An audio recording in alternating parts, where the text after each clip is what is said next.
From the grim echo of the executioner's tools to the searing pain of the branding iron, these Victorian-era punishments weren't just about keeping order, they were spectacles, lessons written in pain and humiliation. So, if you're ready for a journey that's guaranteed to send shivers down your spine and make you very thankful for the modern age, then let's step back in time and dive right in. Alrighty, let's dive into the grim yet fascinating world of Victorian-era hangings with a bit of a casual twist. Imagine a time when Netflix wasn't around and people needed some form of entertainment.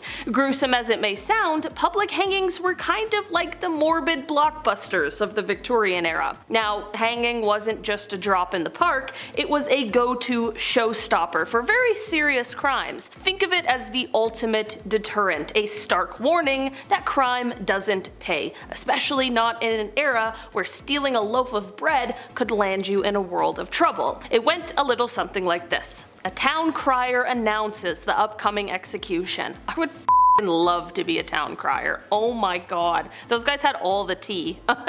Just going and yelling at everybody.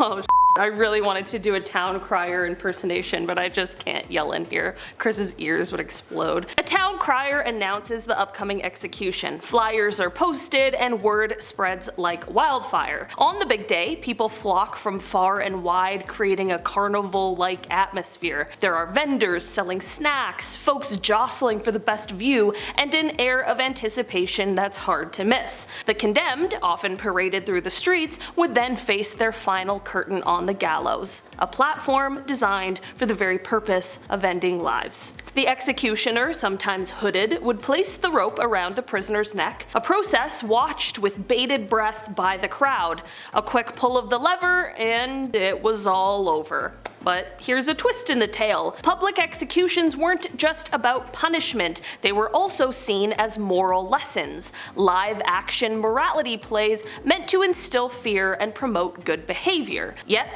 the spectacle sometimes backfired. Sympathies occasionally swayed towards the unfortunate soul on the gallows, especially if the crowd deemed their crime petty or their behavior sympathetic. By 1868, Britain decided this was all a bit too much for public sensibilities and moved executions behind the solemn walls of prisons, away from the public's prying eyes and picnics. So next time you're queuing for the latest movie or binge watching a series, spare a thought for the Victorians, for whom a day out might have just involved a bit of gallows theater, complete with real life drama, tragedy, and unfortunately no encore for the star of the show. Ooh. Alright, next up on our list we have flogging. Spare the rod and spoil the child. If you've heard this phrase before, imagine it being taken to the extreme, as they often did in the Victorian era. Flogging wasn't just a quick slap on the wrist, it was a full-on event with the person typically tied up and given a set number of lashes that could leave scars for life. This punishment wasn't exclusive to hardened criminals. Oh no, even some of the more vulnerable members of our communities could get a taste of the whip for acting up. And soldiers or sailors might find themselves on the receiving end for stepping out of line. The idea was that a good thrashing could correct any number of moral or disciplinary issues. Sounds pretty harsh, right? Well, that was Victorian justice for you. Very much about making the punishment fit the crime with a side of public humiliation to ensure you'd think twice before stepping out of line again. Next up on our list today we have the Debtors Prison. Imagine a world where you've just run out of luck with your finances and bam, you're sent off to a debtor's prison, which is about as fun as it sounds. So, not fun at all. These places were grim. Think of the worst hotel you've ever seen, then remove any windows, heating, or good food. In debtor's prison, you were stuck until your debt was paid off, but here's where things get even more interesting. How in the world are you supposed to settle your debts when you're locked up and you can't work? It's kind of like trying to run a marathon with your legs tied together. Meanwhile, your family on the outside, yeah, forgot about them, they're just scrambling to get by without their main money earner, which often plunged them into their own financial crisis. Love that. It was just a vicious cycle that didn't do much for actually solving the problem of debt. Instead, it just added a hefty dose of misery and despair to the mix. It sounds like the Victorian era was actually just a lot of that. Misery and despair. So next time you're fretting about paying bills, just be thankful you're not doing it Victorian style, I guess. Or else I'd be in Rogers prison for my phone bill. Next up we have the Scold's Bridle. Back in the Victorian era, if a woman was labeled a bit too chatty or opinionated, heaven forbid she actually nag, she might find herself in the not so stylish accessory known as the Scold's Bridle. Imagine a heavy, clunky metal mask clamping over your head, complete with a gag right in your mouth to put the kibosh on any further chit-chat.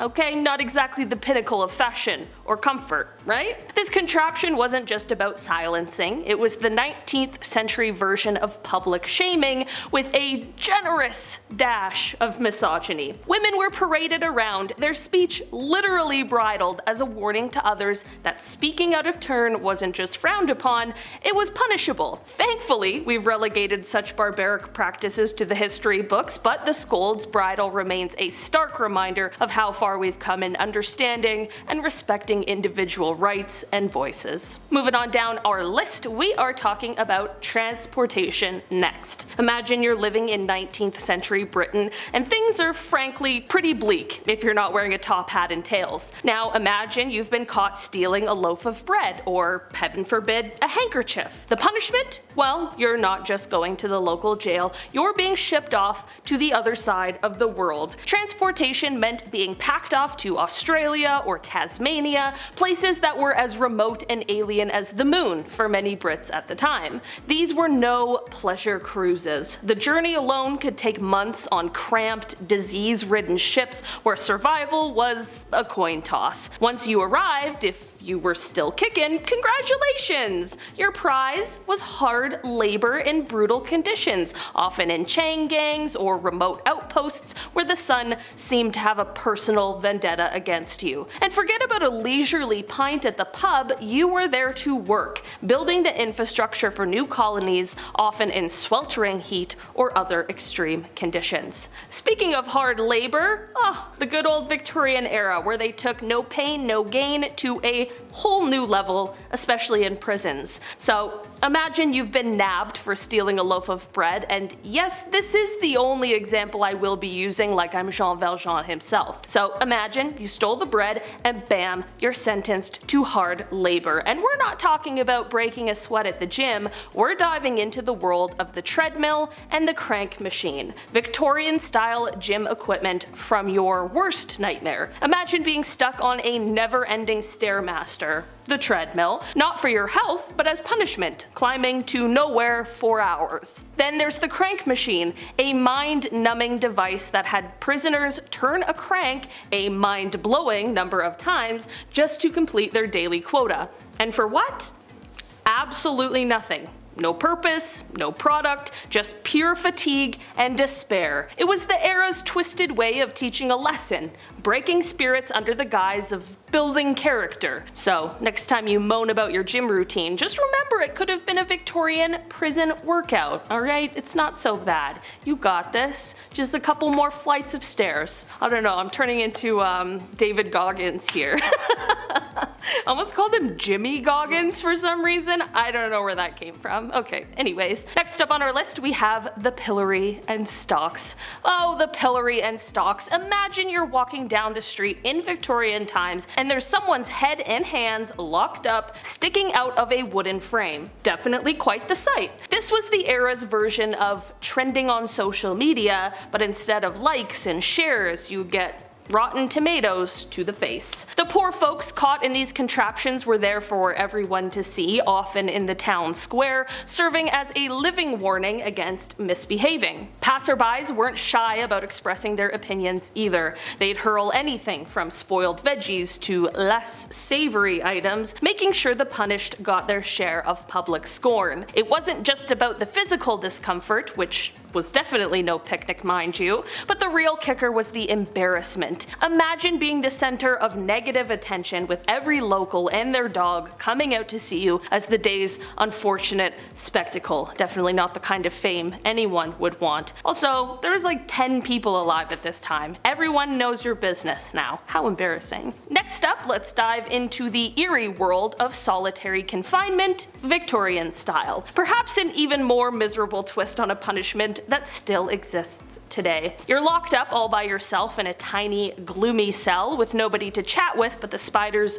weaving their webs in the corner. Definitely not as nice as Charlotte. This was the reality for prisoners in the separate system, notably at places like the Eastern State Penitentiary in the US and Pentonville Prison in the UK. The idea was kind of like a forced meditation retreat minus the zen and the tranquility. They thought making prisoners sit alone with their thoughts would lead to soul searching and moral reform. And this sounds very noble, of course, but in practice, it turned out to be more like a recipe for a mental breakdown. The isolation was so intense that many inmates ended up more losing their minds than reaching enlightenment. While it was all the rage back in the day, we now do know that too much alone time, especially in a dreary cell, can do more harm than good. Next up today, we are diving into the world of branding. It's the early Victorian era, a time when top hats were all the rage, and so, unfortunately, was branding people. Yes, you heard that right. Back in those days, if you were a soldier or a sailor who tried to ditch your duties